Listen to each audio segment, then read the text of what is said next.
Hello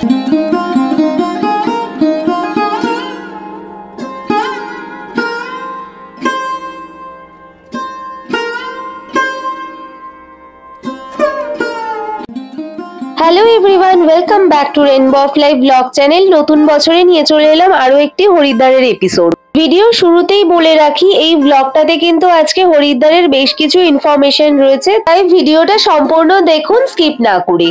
Gangotri Gomukh হিমবাহ থেকে প্রায় 250 কিলোমিটার পথ অতিক্রম করে গঙ্গা নদী প্রথম সমভূমি হরিদ্বারেই আসে। দেশের বিভিন্ন প্রান্ত থেকে মানুষ এসে ভিড় করেন এই হরিদ্বারের গঙ্গা নদীতে স্নান করার জন্য। তাই প্রথমেই বলবো এখানে পৌঁছানোর ব্যাপারে। দিল্লি থেকে হরিদ্বারের দূরত্ব 250 কিলোমিটার। দিল্লি থেকে স্লিপার বা সেমি স্লিপার ইত্যাদি বাসে ট্রাভেল করলে পৌঁছাতে সময় লাগে 5 থেকে 6 ঘন্টা মতো। নেক্সট আমি ট্রেনের কথায় আসবো। যেহেতু হরিদ্বার একটি ভীষণ ফেমাস জায়গা, তাই ইন্ডিয়ার প্রায় সমস্ত বড় বড় সিটি থেকে ডাইরেক্ট ট্রেন আছে, যেমন কলকাতা, দিল্লি, মুম্বাই, লখনৌ, জয়পুর এক্সেট্রা। আর দিল্লি থেকে ট্রেনের প্রচুর অপশনসও পেয়ে যাবেন। হর হর গঙ্গে, হর হর মহাদেব, হর হর মহাদেব। ফ্লাইটে যদি আসেন তাহলে নিয়ারেস্ট এয়ারপোর্ট হলো দেরাদুন, যেখান থেকে হরিদ্বারের ডিস্টেন্স হলো প্রায় 40 কিলোমিটার। এয়ারপোর্ট থেকে ট্যাক্সি অ্যাভেলেবেল থাকে। হরিদ্বার স্টেশন ও বাস স্টপ পাশাপাশি, আর এই দুই জায়গা থেকেই হর কি পৌড়ি যাওয়ার অটো, রিক্সা আর টোটো অ্যাভেলেবেল, যার ভাড়া 20 টাকা পার হেড।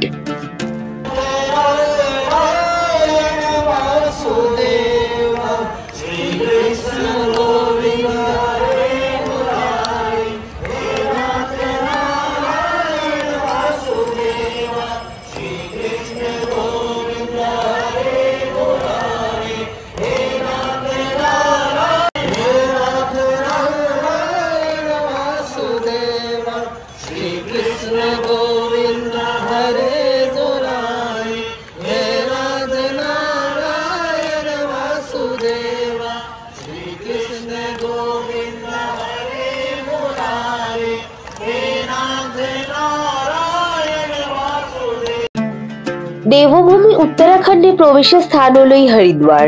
হরি ও হরের সহাবস্থান ঘটেছে এই হরিদ্বারে।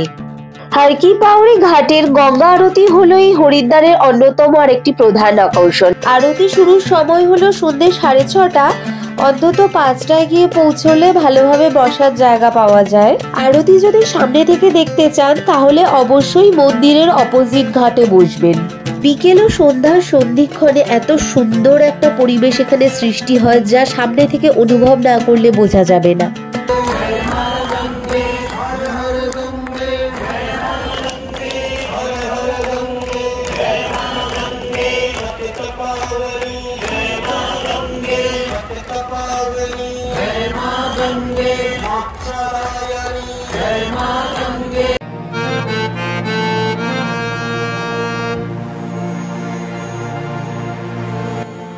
কথিত আছে সমুদ্র মন্থনের পর দেবতাদের কৌশলের দ্বারা হরণ করা অমৃতের কলস নিয়ে যখন বিষ্ণুর বাহন গরুর যাত্রা শুরু করেছিল, তখন সেই কলস থেকে 4 ফোঁটা অমৃত 4টে জায়গায় পড়ে। সেই 4টি জায়গা হলো নাসিক, উজ্জয়িনী, হরিদ্বার এবং এলাহাবাদের প্রয়াগ। এই 4টে জায়গাকে বলা হয় কুম্ভ। এখানে 12 বছরে পূর্ণ কুম্ভ এবং 6 বছরে অর্ধকুম্ভ হয়ে থাকে। হরিদ্বার হলো বিষ্ণুক্ষেত্র বা শৈবক্ষেত্রের প্রবেশদ্বার। এই জন্য দুটি ভাবে উচ্চারিত হয়, এক হরদ্বার, দ্বিতীয় হলো হরিদ্বার। বিষ্ণু উপাসকেরা মনে করেন বদ্রীনাথ বা বিষ্ণুক্ষেত্র, সেখানে প্রবেশের দ্বার হলো এই স্থান, তারা বলে থাকেন হরিদ্বার। অন্যদিকে শিব উপাসকেরা মনে করেন শিবের বিভিন্ন স্থানগুলি যেমন কল্পেশ্বর, মদমহেশ্বর, রুদ্রপ্রয়াগ, কেদারনাথ ইত্যাদি স্থানগুলির প্রবেশের প্রথম ধাপ হলো এই জায়গা, তাই তারা বলে থাকেন হরদ্বার।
শুধুমাত্র ধর্মীয় বিশ্বাসের জন্যই নয়, একটি নদীকে কেন্দ্র করে প্রত্যেক দিনের এই প্রকৃতি বন্দনা দেখার জন্য ভিড় করে প্রত্যেক দিন হাজারে হাজারে মানুষ।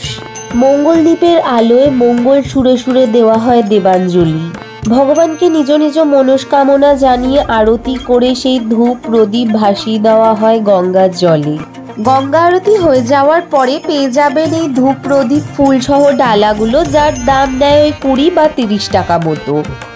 আমার পরিবারের আমরা সবাই একে একে গঙ্গা মাকে আরতি করে নিজের মনস্কামনা জানিয়ে এইগুলি ভাসিয়ে দিই গঙ্গার জলে।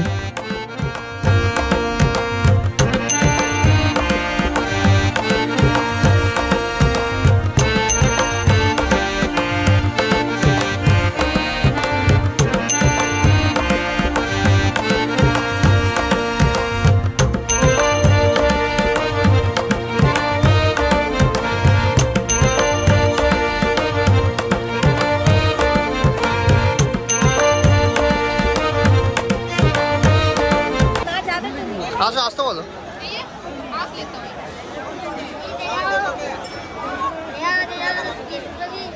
হরিদ্বারের গঙ্গার এপার এবং ওপারের যোগাযোগ সমন্বয়ের জন্য এইরকম ধরনের সেতু 2-3টে করা রয়েছে, যেখানে দৃশ্য কিন্তু সকাল বা সন্ধ্যায় ভীষণ সুন্দর। আমার বাঁ দিকের যে মন্দিরটা রয়েছে সেটা হচ্ছে মূল গঙ্গা মন্দির। তার পাশে যে মন্দিরটা রয়েছে সেটা হচ্ছে শাক্তিশ্বর মহাদেব মন্দির। তার পাশে নীল রঙের চূড়া বিশিষ্ট মন্দিরটি হলো লক্ষ্মীনারায়ণ মন্দির। আর তার পাশে ডান দিকের মন্দিরটি হলো ভগীরথ মন্দির। আর একটি ইনফরমেশন দিয়ে রাখি, আপনারা কিন্তু হরকি পাউড়ি ঘাটে আসার জন্য ডিরেক্ট কোনো বড় গাড়ি পাবেন না, এখানে অটো টোটো ইত্যাদি চলে। এরপরে আমরা চলে যাচ্ছি হরিদ্বারের খুব স্পেশাল মিষ্টি রাবড়ি খাওয়ার জন্যে।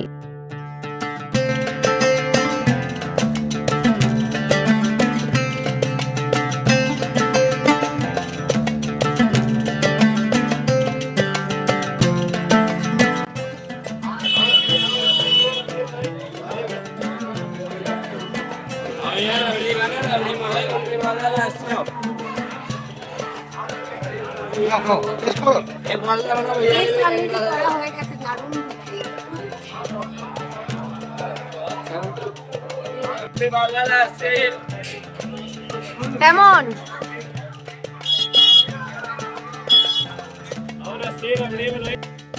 তো আজকে ডিনারটা আমরা এখান থেকেই কমপ্লিট করে নিই। ভিডিওটা ভালো লেগে থাকলে অবশ্যই একটা লাইক করে দেবেন, চ্যানেলটা সাবস্ক্রাইব করবেন। দেখা হচ্ছে নেক্সট ভিডিওতে। Till then tata.